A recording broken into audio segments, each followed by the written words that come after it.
Bien, estamos estudiando el libro de Nehemías, ¿verdad? Así que los invito a que vayan con sus Biblias al capítulo 6 de Nehemías.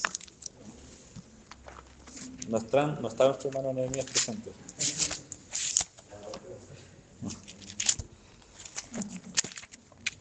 Nehemías capítulo 6. La semana pasada estuvieron estudiando el libro capítulo 5, ¿verdad? Donde hubieron algunos conflictos, más bien algunos aprovechamientos incluso de parte de los judíos entre ellos mismos, ¿verdad? Donde teniendo que dejar sus cosas, muchos de ellos tomaron o hicieron de eso un negocio, una ganancia, ¿verdad? Y el día de hoy vamos a ver y hemos visto a lo largo del libro de Nehemías, que no es fácil el avanzar de la obra del Señor. Tiene sus dificultades, y usted de seguro lo ha vivido. Avanzar en la obra del Señor, la iglesia avanza, pero a medida que avanza también va sufriendo, va costando. Hay situaciones que van desgastando. Y es por eso que es importante siempre tener en cuenta que la obra no es del hombre, sino que es del Señor. Y en función de eso podemos entender todo esto. Así que vamos a ir al libro de Nehemías, capítulo 6, versículo 1. Y hoy día vamos a estudiar los primeros 9 versículos. ¿Sí? Primeros 9 versículos. Dice: cuando oyeron Sanbalat y Tobías y Gesem el árabe y los demás de nuestros enemigos, que yo había edificado el muro y que no quedaba en él portillo, aunque hasta aquel tiempo no había puesto las hojas en las puertas, Sanbalat y Gesem enviaron a decirme: ven y reunámonos en alguna de las aldeas en el campo de Ono. Mas ellos habían pensado hacerme mal. Y les envié mensajeros diciendo: yo hago una gran obra y no puedo ir, porque cesaría la obra dejándola yo para ir a vosotros. Y enviaron a mí con el mismo asunto hasta 4 veces, y yo les respondí de la misma manera. Entonces Sanbalat envió a mí su criado para decir lo mismo por 5ª vez, con una carta abierta en su mano, en la cual estaba escrito: se ha oído entre las naciones, y Gasmo lo dice, que tú y los judíos pensáis rebelaros, y que por eso edificáis tú el muro con la mira, según estas palabras, de ser tú su rey, y que has puesto profetas que proclamen acerca de ti en Jerusalén, diciendo: hay rey en Judá. Y ahora serán oídas del rey las tales palabras: ven por tanto y consultemos juntos. Entonces envié yo a decirle: no hay tal cosa como dices, sino que de tu corazón tú lo inventas. Porque todos ellos nos amedrentaban, diciendo: se debilitarán las manos de ellos en la obra y no será terminada. Ahora pues, oh Dios, fortalece tú mis manos. Esto es lo que está aconteciendo, ¿verdad? Hay un grupo que ya es conocido, ¿cierto?, que se quiere rebelar. Un grupo liderado por un hombre. ¿Cuál es el nombre del que es más insistente? Sanbalat, ¿verdad? Sanbalat. Estos hombres ya eran conocidos. ¿Y qué era? Se estaban comenzando a desesperar por una razón. Ustedes leen el primer versículo, ¿verdad? Que ya se estaban dando cuenta de qué cosa. De que el muro ya estaba avanzado o terminado, ellos también decían, ya estaba avanzado. ¿Por qué decían eso? Porque ya estaba, podríamos decir, ya cubriendo todo el perímetro de la ciudad de Jerusalén. El muro ya estaba avanzado. Y lo dice con estas palabras, ¿verdad? Dice: y que no quedaba en él portillo. Yo no conocía esa palabra portillo. ¿Usted la conocía? ¿Conocía a un jugador de fútbol que era ese apellido? Pero portillo quiere decir, en realidad, es una brecha, que no había ninguna brecha, no había ningún espacio en el cual no hubiese muro. Por lo tanto, ya se había cerrado la circunferencia. Estaba completamente cerrada. El muro estaba, podríamos decir, estructuralmente ya terminándose, estaba cerrándose. Pero había un detalle que él también lo menciona, y es que en aquel tiempo aún, dice, no se habían puesto las hojas en las puertas, que probablemente las puertas aún no estaban completamente instaladas. Me imagino yo que antes de instalar las puertas, que se mandan a hacer o se hacen de una manera especial, habrán cubierto con muro hasta tener las hojas de las puertas para poder instalarlas. En ese estado estaba la construcción, es decir, ya estamos hablando de qué porcentaje. Yo diría que de un 90%, ¿cierto? 90, 95%, entendiendo la envergadura de todo lo que tenían que hacer. Entonces, cuando los enemigos comienzan a ver que el trabajo de Nehemías va llevando fruto, se comienzan ¿a qué? A asustar, o al menos a incomodar, ¿verdad? A incomodar. De tal manera que ellos citan, versículo 2, dice, Sanbalat y Gesem enviaron a decirme, ven y reunámonos en alguna de las aldeas en el campo de Ono. Le están diciendo, reunámonos, vamos a alguna de mis aldeas y conversemos. Pero Nehemías, guiado por el Espíritu Santo, no cede ante esta invitación, ¿verdad? Incluso él mismo lo dice, mas ellos habían pensado en hacerme mal. Es decir, lo querían engañar, de alguna manera hacer una emboscada. No sabemos cuál era su objetivo, quizás matarlo, apresarlo, después pedir tomarlo como rehén. El hecho es de que había malicia en estos hombres, ¿cierto? Ese es el fondo de todo. Ellos estaban obrando con maldad. ¿Hacia quién? Hacia Nehemías, pero más aún, y esto es importante entenderlo a lo largo de este libro, no es solamente una pugna en contra de Nehemías, es una pugna en contra de la obra de Dios. Y eso es importante entenderlo porque de repente uno ve que a veces los castigos son un poco severos o las palabras son severas, pero no es una lucha de persona contra persona, sino están interfiriendo con un plan del Señor para con su pueblo. Eso es lo que están haciendo estos hombres. Por lo tanto, lo que ellos están haciendo es algo de peso. No solamente van en contra del líder, van en contra de la nación completa y por tanto del Señor de la nación, que es nuestro Señor. De esa manera tenemos que entenderlo. Y ellos son insistentes, ¿verdad? Vemos que a pesar de que él no lo hace, dice, le envió mensajeros. ¿Y qué decían los mensajeros? No, yo no voy a ir porque estoy ocupado ¿en qué? En construir la obra. Estamos terminando, estamos afinando los últimos detalles. Yo no voy a presentarme delante de ustedes en estas condiciones. Y eso también es una característica que tenía y que la vimos la semana pasada, ¿verdad? De Nehemías. Que él no era solamente con el casco, ¿cómo se dice? Con el casco blanco se dice cuando... No era solamente un jefe, ¿cierto? Era también un siervo, en el sentido de que estaba presente físicamente e incluso veíamos que con recursos. Es decir, él estaba comprometido con la causa.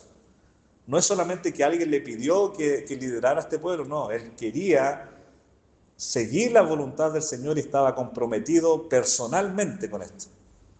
Y aquí también lo da a entender con sus palabras. Yo no puedo desenfocarme porque lo único que me importa en este minuto es cumplir con la voluntad del Señor. Lo que realmente no me interesa hablar con usted. Yo quiero terminar con la misión que el Señor me ha dado para cumplirla aquí. Y eso le manda a decir, porque él cesaría la obra dejándola yo para ir a vosotros. ¿Y qué dice? Que le enviaron nuevamente insistencia. ¿Cuántas veces? 4 veces. ¿Y qué hizo? Él nuevamente envía mensajero para responder lo mismo. Pero ya en la quinta insistencia, ustedes pueden ver, versículo 5, esta insistencia va liderada por un hombre en específico que es Sanbalat. Envió a mí, versículo 5, su criado para decir lo mismo por quinta vez, con una carta abierta en su mano. Y quisiera que nos detengamos un poco aquí. Analizar quién es Sanbalat. Sanbalat. Sanbalat dice que era del norte, de la región justo al norte de Judá. ¿Saben cuál es la región justo al norte de Judá? Samaria. Sanbalat era samaritano. Por lo tanto, eso dice mucho también de su insistencia, ¿verdad? Después de la división del reino que ocurre posterior a Salomón, ¿verdad? Se divide el reino en dos. Despedimos a nuestro hermano, que tenga buen viaje. El reino se dividió en dos. Teníamos el reino del sur, que es llamado, a ver si se acuerdan, el reino del sur llamado Judá, que es el que estamos viendo, y el reino del norte, ¿verdad?, que le llaman Israel generalmente. La capital de Judá es Jerusalén. Y la capital de Israel, que es el reino del norte, es Samaria. Y entre judíos y samaritanos había había una lucha. De esta manera, entonces, hermanos, también hay algo oculto en esta preocupación, y es que ellos también están perdiendo de alguna manera esa posibilidad de ser el reino de Israel más prominente, o el reino, ¿verdad?, entre Judá e Israel más prominente de Persia. Están perdiendo ese peso. ¿Por qué? Porque está tomando preponderancia al construir los muros y al edificar y al levantar este pueblo. Va a tomar entonces preponderancia ¿quién? Judá, por sobre Samaria. Y esta es una preocupación fuerte para ellos.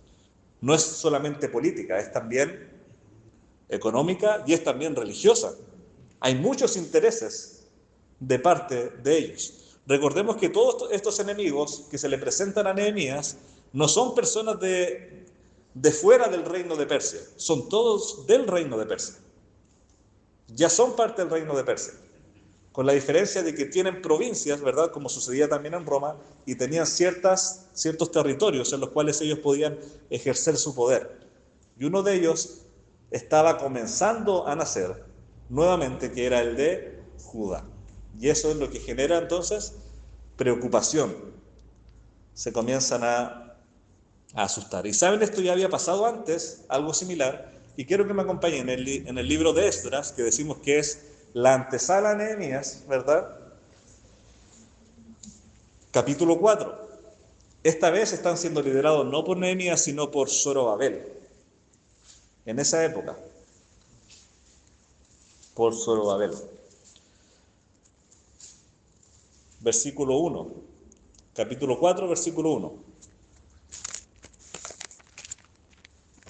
Esdras dice, oyendo, ¿lo tienen todos? Está justo atrás, ¿verdad? De Nehemías. Oyendo los enemigos de Judá y de Benjamín que los venidos de la cautividad edificaban el templo de Jehová, Dios de Israel, fíjense la palabra, Israel, vinieron a Zorobabel y a los jefes de las casas paternas y les dijeron, edificaremos con vosotros, porque como vosotros buscamos a vuestro Dios, a él ofrecemos sacrificios desde los días de Asar-Adón, rey de Asiria, que nos hizo venir aquí. Zorobabel, Jesúa y los demás jefes de las casas paternas de Israel dijeron, no nos conviene edificar con vosotros casa a nuestro Dios, sino que nosotros solos la edificaremos a Jehová, Dios de Israel, como nos mandó Ciro, el rey de Persia. ¿Sí? Había pasado un conflicto también con estas personas anteriormente.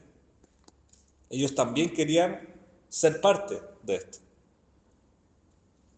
Pero para cuidarse de esta religión falsa que tenían estos hombres, ellos prefirieron, como dice, hacerlo solos. ¿Cierto? Solos. Hicieron esta labor solos. Entonces, hermanos, vemos que hay un grupo de personas que están conmovidas e insistentemente quieren derribar lo que se está llevando a cabo. Y están asustados, podríamos decir, porque Israel se va a convertir entonces, Judá se va a convertir en un centro, en un apogeo dentro de Persia que va a tomar preponderancia. De tal manera que al parecer este hombre que era del norte, juntó a los del este, a los del oeste, y todos los que rodeaban a Israel, a Judá, disculpen, a Jerusalén, estaban atentos para poder ir en contra de la voluntad del Señor para con Jerusalén. Estos hombres que eran de la región de Samaria tenían su propio lugar de culto. Ellos no se crearon un lugar de culto especial en la capital de Samaria. La capital, y tenían un monte que se llamaba el monte Gerizim, que era ahí donde ellos llevaban a cabo todos los actos religiosos, evocando el nombre de Jehová, pero de una manera infiel, de una manera no apta, no agradable a Dios, porque el Señor lo estipulaba de una manera en su palabra y ellos lo hacen de otra, de tal manera que es como un yugo desigual, no se puede unir uno con lo otro, ¿verdad? Alguien que está por el lado del Señor y otro que está yendo en contra, hermano. Sí, según la historia, el problema que tenían los judíos cuando llegan, ¿no es cierto?, con los que se quedaron ahí, es que los pueblos digamos, los emperadores que conquistaban tanto Israel como Judá, ellos mezclaban la gente, o sea, no se llevaban a los prisioneros, en el caso de Samaria, Israel, el reino del norte, que fue prisionero como 100 años antes que el reino del sur. Entonces, este reino fue mezclado con gente extranjera. Exacto. Y los samaritanos siguieron adorando a Dios, como bien dijo usted ahí en el monte Gerizim, pero ellos mezclaron la religión judía. O sea, había un sincretismo religioso. Y eso es lo que tanto Esdras como Nehemías y Zorobabel se dan cuenta, porque en la ley de Moisés estaba estrictamente prohibido mezclar algo muy, que parece que fuera raro, pero estaba estrictamente prohibido mezclar plantas, hacer injertos en las plantas igual. Estaba estrictamente prohibido mezclar animales, hacer mezcla, por ejemplo, de distintos tipos de razas de perros que van saliendo de razas nuevas. Bueno, eso terminantemente estaba prohibido, como un ejemplo de que la religión tenía que ser pura. La religión de Jehová tenía que ser exclusiva, porque el Señor, como dice, es un Dios celoso. En ese sentido, Él no quiere mezcla de ningún tipo. Entonces, ellos no habían abandonado al Señor, los samaritanos, pero habían mezclado la religión, y por eso es que ellos no quisieron la ayuda de estos hombres para hacer el muro, ni menos para hacer el templo. Bueno, ahí hay un ejemplo para nosotros.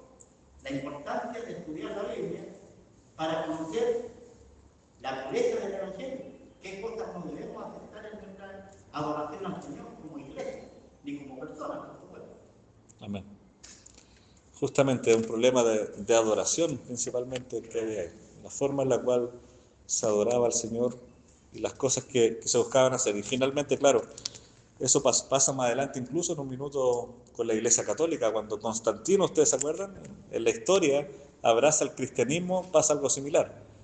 Se llama católica porque es católico quiere decir universal, y se unificaron muchas creencias de otras religiones, se unificaron y se hizo una única llamada católica, que justamente hizo que la fe verdadera en el Señor Jesucristo se hiciera más débil y se mezcló con otras cosas, y eso justamente también, bueno, después los papas también tuvieron sus reformas para intentar solucionar eso hasta cierto punto, pero hasta el día de hoy aún hay problemas doctrinales serios dentro de la iglesia. Bien, hermanos, ¿qué sucede entonces? Hay una quinta insistencia, decíamos, ¿verdad? Y esta quinta insistencia tiene una particularidad, que lo hace con una carta abierta.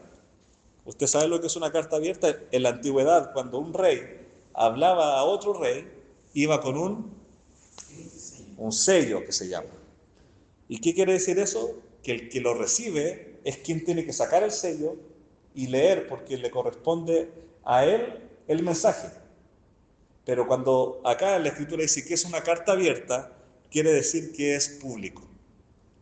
Entonces, al momento de que él le manda una carta abierta, él le dice lo mismo por quinta vez, versículo 5, con una carta abierta en su mano en la cual estaba escrito. Fíjense lo que dice la carta abierta. Se ha oído entre las naciones, y Gasmo lo dice, que tú y los judíos pensáis rebelaros. Eso es lo primero, que están diciéndoles que se van a rebelar y que por eso edificas tú el muro, con la mira, según estas palabras, de ser tú rey, y que has puesto profetas que proclamen acerca de ti, Jerusalén, diciendo, hay rey en Judá, y ahora serán oídas del rey las tales palabras. Ven, por tanto, y consultemos juntos. Eso es lo que le dice. Echa a correr una fake news, dice el hermano, echa a correr como se dice, una mentira destructiva, ¿verdad? Y es a propósito a carta abierta, ¿verdad? Dicen que las malas noticias corren muy rápido, ¿verdad? Corren rapidísimo, corren muy rápido. Y claro, si va una carta abierta, imagínense ustedes, los que la llevan, lo leen, todos por donde pasó leyeron esa carta y fue masificándose de tal manera que ya todos sabían que no solamente querían hablar con él, sino que sabían la mentira que estaba en la carta. ¿Y qué decía la mentira? Una, que ellos se querían rebelar, que Nehemías quería no ser el gobernador, quería ser el rey, que es distinto. Él quería de alguna manera rebelarse en contra del rey de Persia. Y que habían también profetas, podríamos decir, personas que proclamaban, que querían anunciar que el rey o que Judá tenía rey. Este asunto justamente tenía un doble objetivo, una presión más potente, podríamos decir, ya no solamente te presiono, sino divulgo las cosas que están mal. Yo recuerdo que cuando estaba en la universidad tenía un ramo que me hablaban de los clientes, porque veíamos empresas y esas cosas fomes. Y me decían que un cliente insatisfecho va a contaminar, pongámoslo, a 10 personas, pero un cliente satisfecho solamente le va a hablar a 3. ¿Y qué quiere decir eso? Que aquí pasa algo similar. Que cuando una persona dice algo malo de otra, esa se la va a contar, le aseguro, a toda su familia. Pero si tú te enteras de algo bueno de otra persona, no se mueve con la misma velocidad.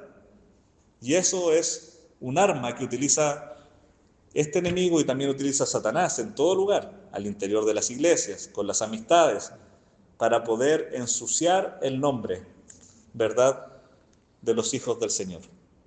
Podríamos decir de la iglesia en este tiempo. En aquel tiempo el nombre de Nehemías, que estaba liderando, ¿verdad? Porque echó a correr ese rumor que era destructivo. Ahora, todos lo sabían, pero lo peor que podía pasar era que también se enterara de eso, ¿quién? Artajerjes, ¿cierto?, que había permitido de su buena voluntad a Nehemías llevar a cabo esta misión.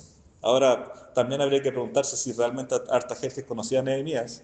Probablemente, quizás lo dudaría, no haría caso tan rápido, ¿cierto?, a ese rumor.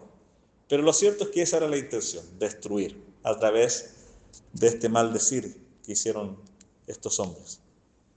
Seguimos, ¿verdad? Dice, versículo 8, entonces envié yo a decirle, y aquí Nehemías actúa con claridad, no hay tal cosa como dices, estás mintiendo, le dice, ¿verdad?, sino que de tu corazón tú lo inventas, le dice Nehemías. Y da la excusa, porque todos ellos, ¿qué era lo que estaban? No estaban amedrentando, diciendo, se debilitarán las manos de ellos en la obra. De alguna manera están diciendo que todas estas circunstancias que todas estas cosas que nosotros estamos haciendo, los rumores, el mal hablar, ¿verdad? Respecto de Israel va a hacer que ellos se debiliten. Le está tratando de debilitar la mente, ¿cierto? Para que sus manos se debiliten.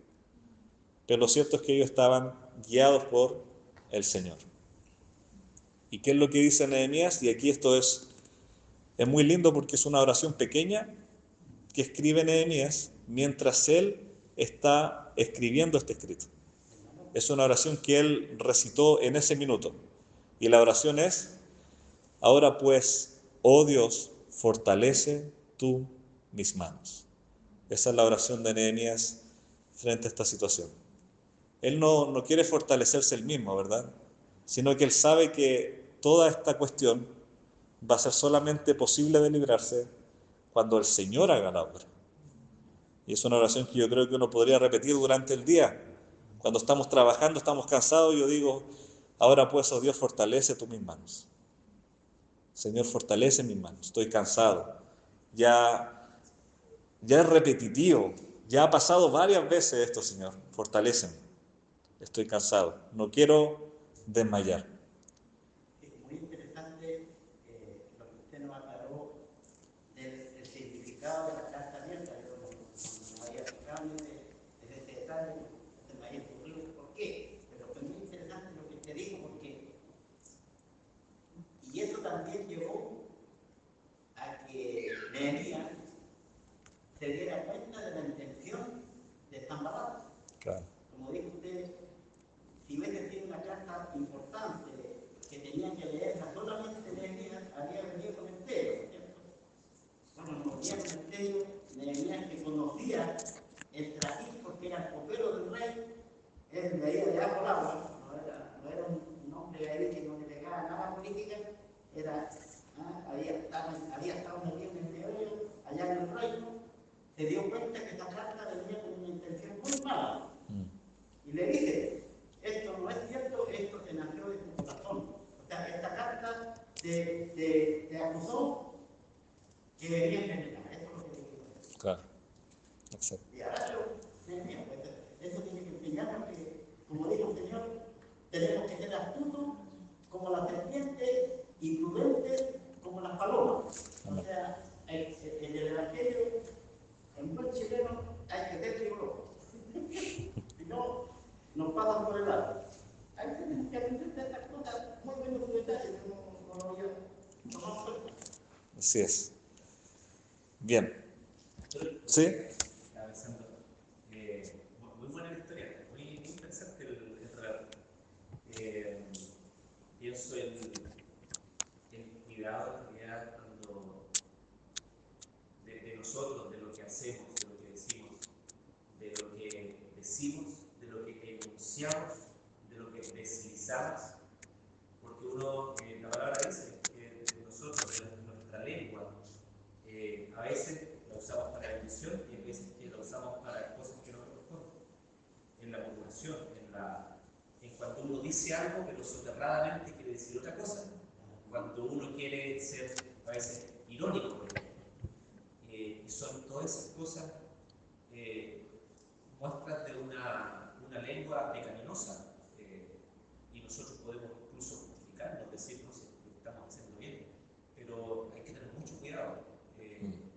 Y acá vemos de que ese fenómeno que sucede en las familias, hay familias que se destruyen por comentarios, que digo esto, qué sé yo, y puros malos entendidos de comunicación que a veces no tienen, ni siquiera existe el problema, pero se ha generado, sucede a todo nivel, familia, iglesia, en un trabajo, que gente se destruye, en el liceo, en el colegio, en la universidad, en los amigos, es tremendo.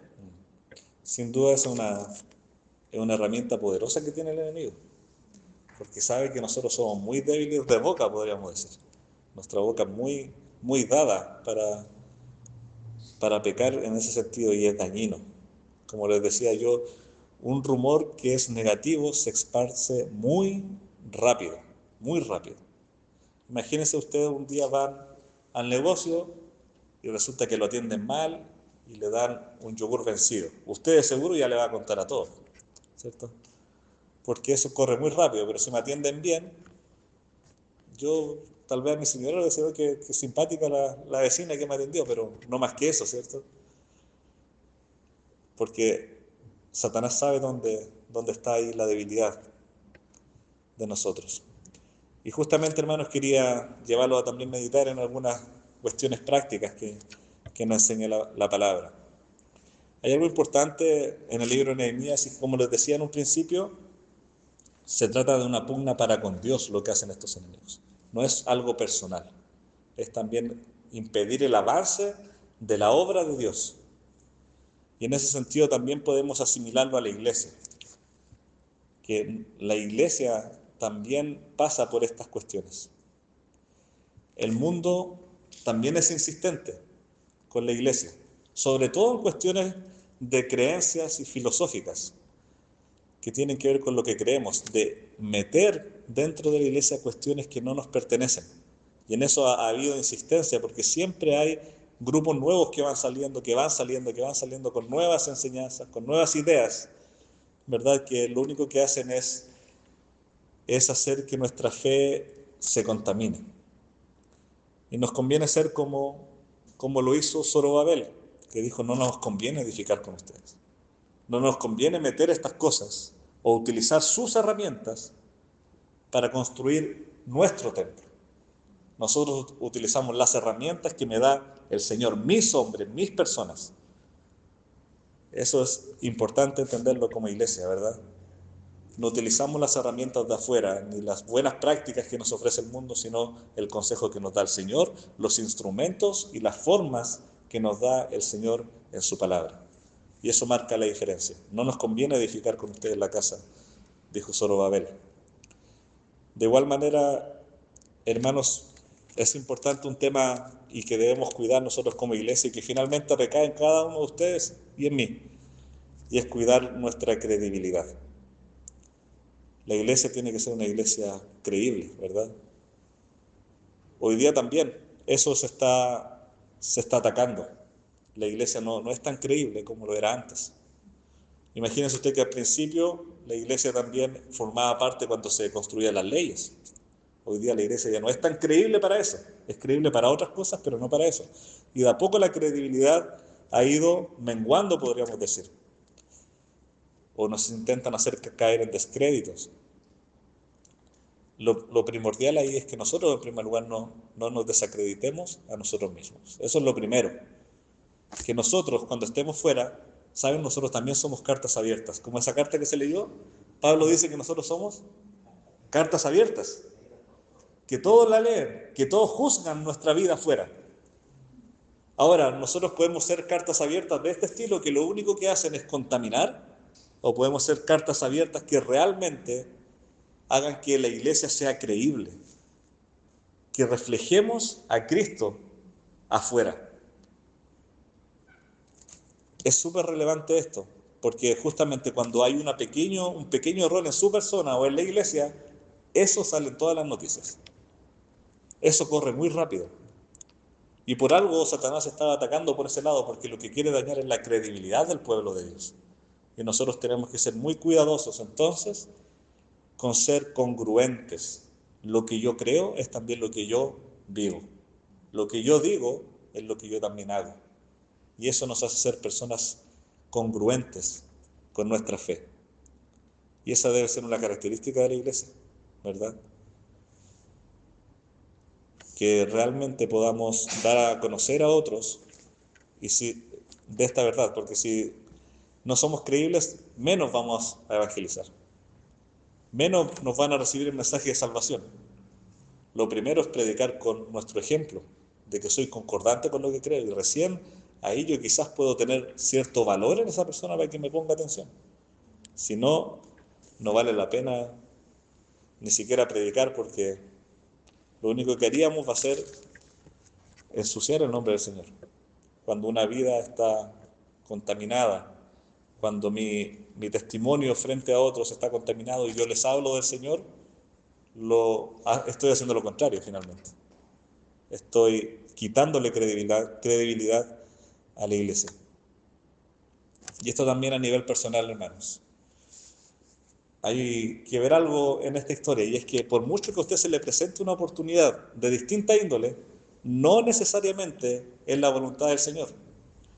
Quizá usted en su vida tiene ciertos problemas y se le presentan. Les voy a poner un ejemplo. Quizá a mí me gusta una chiquilla, que yo sé que no es del Señor, y me habla 1, 2, 3, 4, 5, 6. Por mucho que me hable, yo no puedo decir que esa es la voluntad del Señor, ¿verdad? No puedo decirlo. Es lo mismo que le pasó a Nehemías. Por mucha insistencia que le hagan de juntarse con él, no es la voluntad del Señor. Entonces, muchas veces uno identifica la voluntad del Señor de acuerdo a cómo se van gestando las cosas, pero no siempre es así. El Señor no nos manda a ver señales. ¿Saben a qué nos manda? Nos manda a buscar el Espíritu Santo, para que el Espíritu Santo nos lleve a toda verdad y para que el Espíritu Santo nos dé ese discernimiento. Ese es el mandato del Señor. Y a veces muchos andan buscando señales, y esas señales pueden confundir si no estoy guiado por el Espíritu Santo. Y eso es lo que identificó a Nehemías. Quizás él pudo haber dicho, ya es quinta vez, yo creo que el Señor quiere que yo le responda. Pudo haber pensado así, pero no, él estaba firme en la voluntad del Señor. Y de ahí no se movió. Y eso lo llevó a la victoria. Eso lo hizo ser vencedor. Hermano Jaime. Sí, hermano, a no distraernos, en otras palabras, Claro, no distraernos del plan. del blanco. Lo que hemos visto es muy interesante, lo que hemos visto hasta el momento en este libro de Nehemías. Lo veo como no quiero ser una parábola, sino como una alegoría de lo que es la obra de Dios en la actualidad, hoy.